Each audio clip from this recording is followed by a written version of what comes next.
CTV News at 5 with Tony Ryma and Rick Wyman with weather. Good evening. So glad you decided to join us on this Friday. The collision in the greater Sudbury community of Coppercliff last night has put a youth in hospital. Officers closed Godfrey Drive after a youth on an electric scooter and a pickup truck collided around 5 p.m. The person was taken to hospital, then flown to Sunnybrook Health Sciences Centre in Toronto with serious but non-life-threatening injuries. Police say they don't expect charges will be laid. Another below seasonal temperature day, but at least the sun was shining. However, communities are also bracing for rain. For more details, let's bring in CTV's Rick Wyman. Rick. Tony, we've got some rain in the forecast overnight throughout northeastern Ontario. We'll check out some of the numbers there. Our systems map brought to you by CAA. Get your membership today at caa.ca. And of course, we also have some morning showers, and that'll dissipate at least in greater Sudbury. Bringing a clearing trend as well, so a change in weather. Then we'll have some sunshine rolling in as what we'll actually expect across northeastern Ontario. So some details coming up, our 5-day forecast, and a lot more in just a couple of minutes. Thanks for that, Rick. It's been 1 week since a fatal pedestrian vehicle collision in Sudbury. Today, we are learning more about the teen, who she was, and how she will be remembered. That story from CTV's Lindsay Ellick. She was way too young. Flowers lay at the side of the road where Grace Ranger lost her life. It hurts a lot today because today was the day she was coming to visit me, and we were going to have our birthdays together. We were going to celebrate it together for the first time. Grace would have turned 17 on April 30th. She is being remembered as someone who was loving and high-spirited, bright, kind, and a vibrant soul. She was in grade 10 going to LaSalle Secondary School.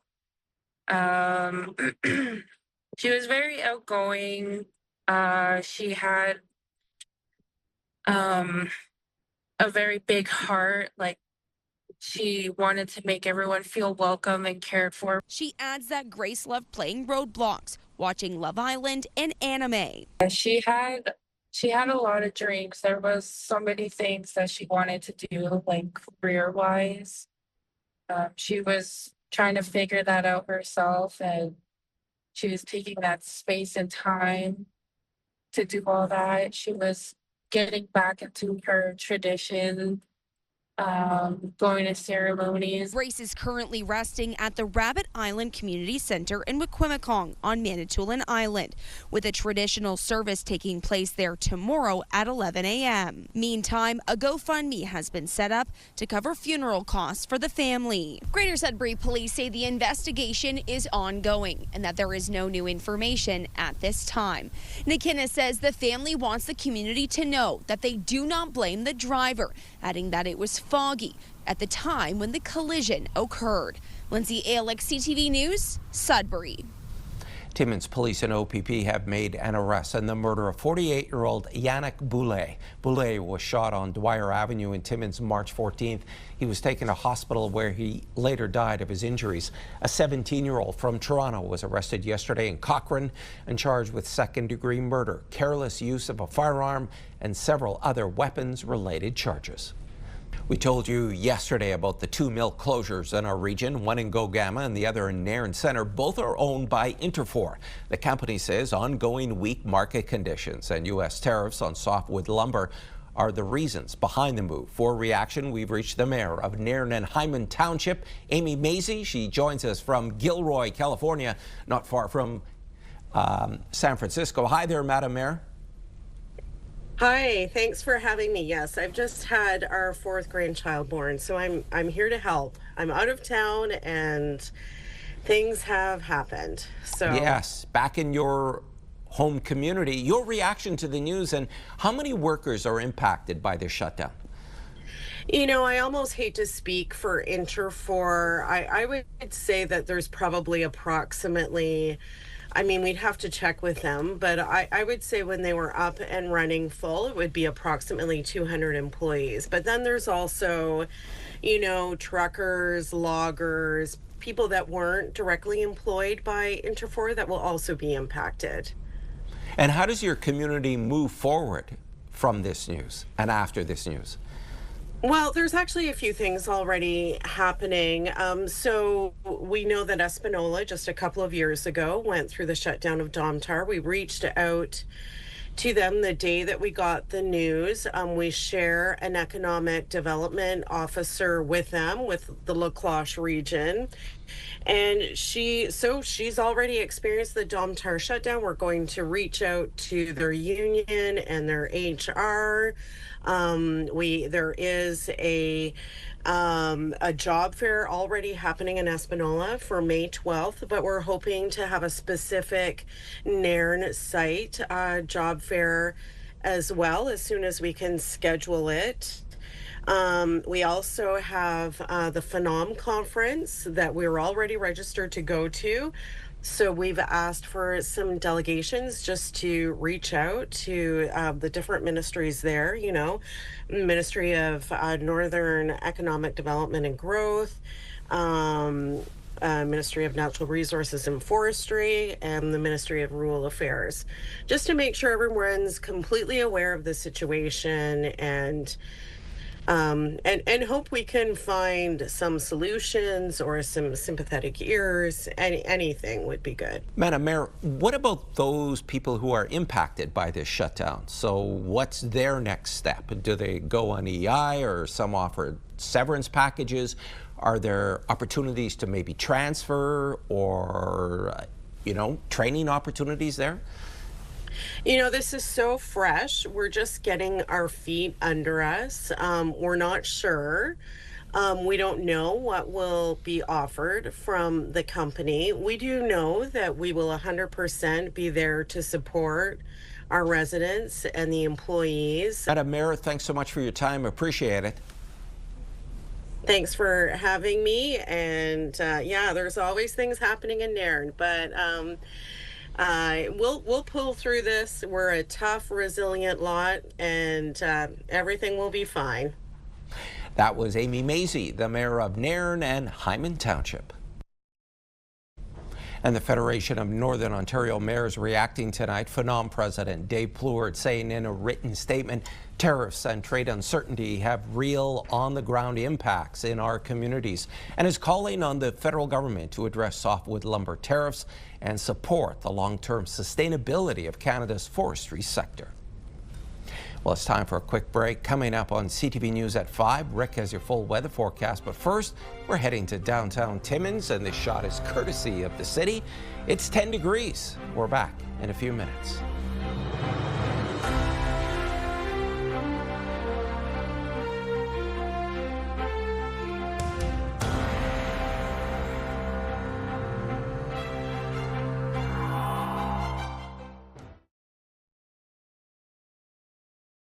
When you see it happen, send it to CTV News.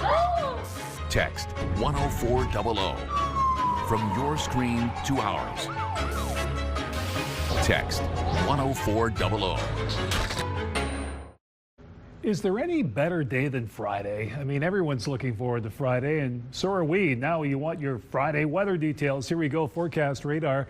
We've got a system moving in. We've got some shower activity overnight and continuing into the morning and then dissipating, so we'll keep a close eye on that. Then we get a couple of days of sunshine and more rain. So you got to take some of the good with the bad. Sudbury Nickel Belt, okay, morning showers tomorrow at 12. This evening after midnight, about 20 millimeters, 16 in for Sunday's forecast with the sunshine. Monday, sunshine and 17. Here comes the rain again on Tuesday at 11. Chance of rain on Wednesday at 9. Sault Ste. Marie, Algoma, chance of drizzle tomorrow at 12. 16 Sunday with the sunshine. Monday, sunshine and 16. Rain Tuesday at 9. 8 degrees on Wednesday with the sun and cloud. That rain Tuesday is pretty well copy and paste right across northeastern Ontario. For Timmins, Cochrane, Kapuskasing, mainly sunny tomorrow. 10 degrees your expected high. 17 Sunday with the sun. Sunday 17, Monday 17 as well with the sunshine. Tuesday, chance of showers. Here we go. 11 degrees your expected high. And Wednesday, cloud cover and 8. Meanwhile, in Temiskaming Shores, Kirkland Lake, mainly sunny tomorrow at 11, 16 Sunday, sunshine. Monday, more of the same, this time 18 degrees. Here come the showers Tuesday at 16, and the chance of showers 40% Wednesday at 9 degrees. And one last look at North Bay, West Nipissing, mostly sunny tomorrow at 12, 17 Sunday. Sunshine Monday 18, showers Tuesday 14 degrees, and a chance of showers Wednesday 11. Now for Greater Sudbury, a bit of a note here, Tony.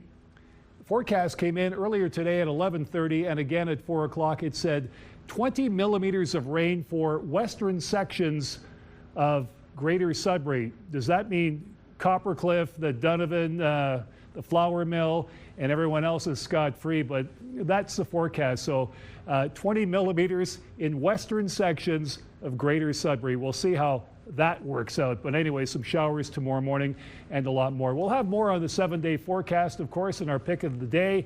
And of course, our current temperatures. Back to you. Thanks for that, Rick. Yes, people will be watching the sky and watching the water. Now to the flooding in Northeastern Ontario, where more than half a dozen communities are under a state of emergency. That includes French River. As CTV's Ian Campbell tells us, officials say the next few days will be critical.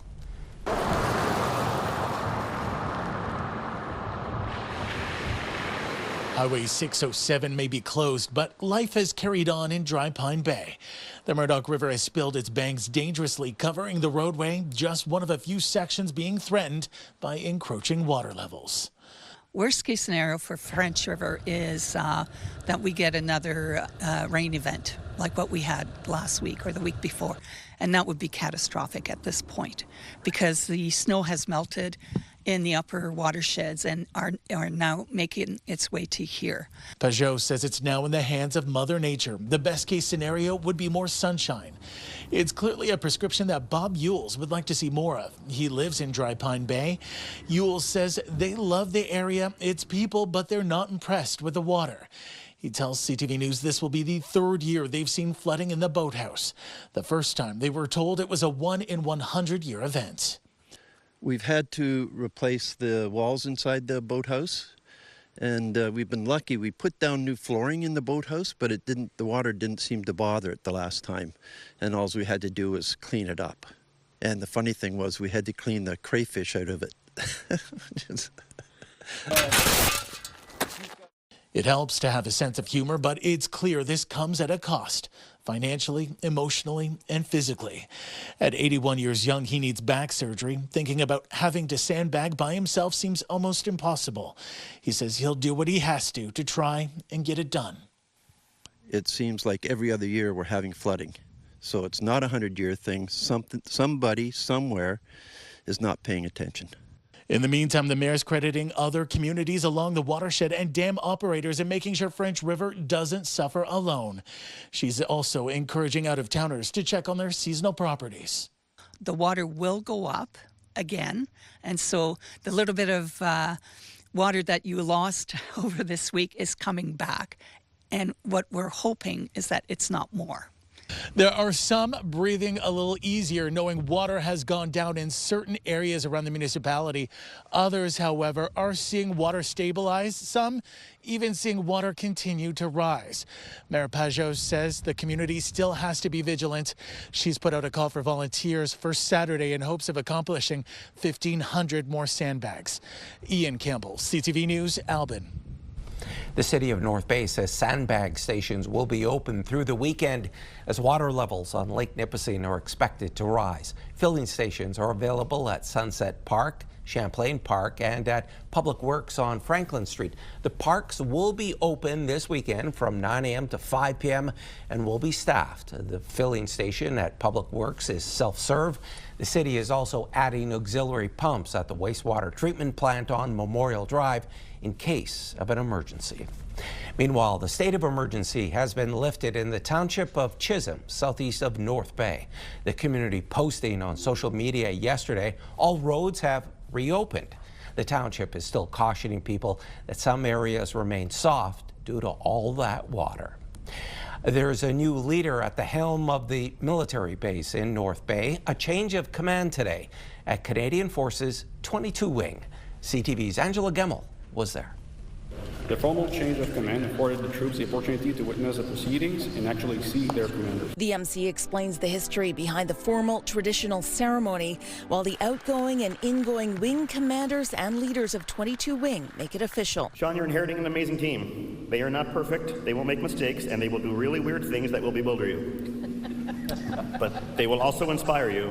They will lift you up, and they will make you so proud. The change of command ceremony is more about recognizing the accomplishments and saying goodbye to the outgoing commander. Colonel Joe Oldford got emotional when addressing the troops. Every technician on a floor, every cook in a kitchen, every clerk in an office, every single person on this wing understands that we, the privileged few that get to wear this uniform and this flag, are the ones who accept risk, readiness, and hardship on behalf of all Canadians. You did not just do your jobs, you owned your mission. Congratulations. The ceremony included some presentations to Oldford and an inspection before the incoming commander, Colonel Sean Guilbeault, spoke to the hundreds of military men and women who call 22 Wing home. The plan's straightforward.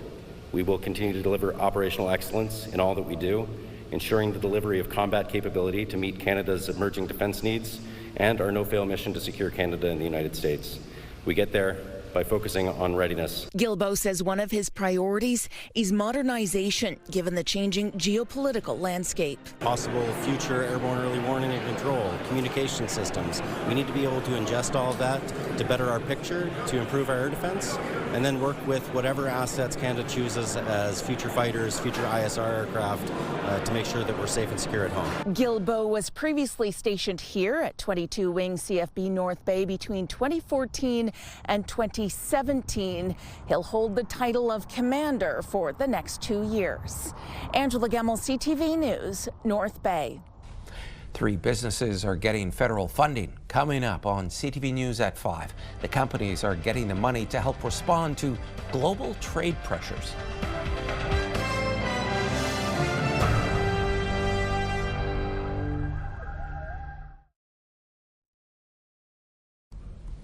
A major federal investment in Sudbury today. It will help 3 area mining, fabrication, and manufacturing companies respond to global trade pressures.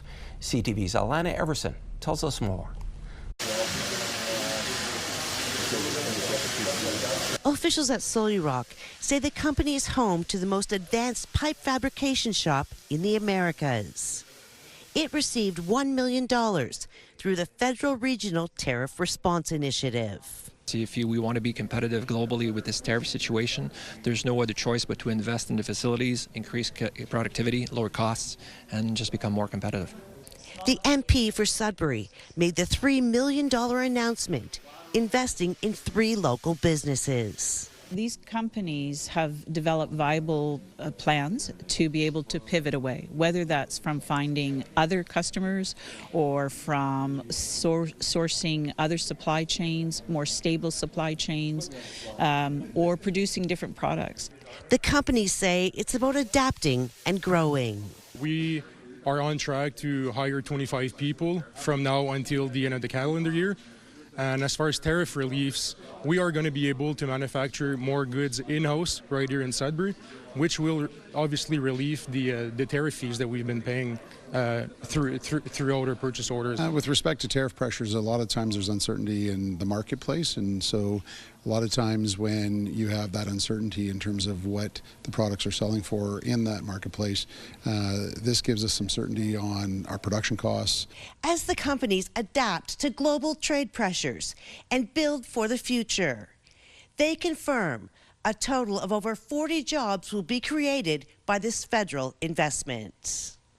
Alana Everson, CTV News, Lively. Striking Alouette bus drivers in the North Bay area will be back behind the wheel Monday. In a vote today, drivers in West Nipissing voted 85% in favor of a 3-year deal that will see staff paid $21.35 by the 3rd year of the contract. While this is good news for drivers, Union President Stephanie Gunson says 5 routes have gone to another company, which means some members will be out of a job. A small house fire at a home under construction in the greater Sudbury community of Garson last night. This was the scene in the 0 to 100 block of Birch Street just after 9 o'clock. Greater Sudbury's Fire Chief Robert Grimwood telling CTV News crews were quickly able to extinguish the blaze, adding damage is minimal and there were no injuries. After a long and cold winter season, residents in Greater Sudbury can now think ahead to spring and summer projects. The Sudbury Home Renovation and Style Show opens tomorrow at the Sudbury Community Arena, featuring contractors, home builders, and designers. It's sponsored by Sudbury Windows and Doors, and organizers say the numerous booths and industry professionals can address any home improvement question. You should expect transparency. We're going to go through things with you, try to really help you get the renovations that you're looking at having done. Just remember the one side of the street's blocked off, so you have to go around to the actual parking because we're getting a new arena soon enough. Other than that, just a lot of fun and a lot of families. The hours for the home show are 9 a.m. to 5 p.m. tomorrow and 10 a.m. to 3 Sunday. Water, and a maple syrup festival. When we return, your community close-ups. You're watching First at 5.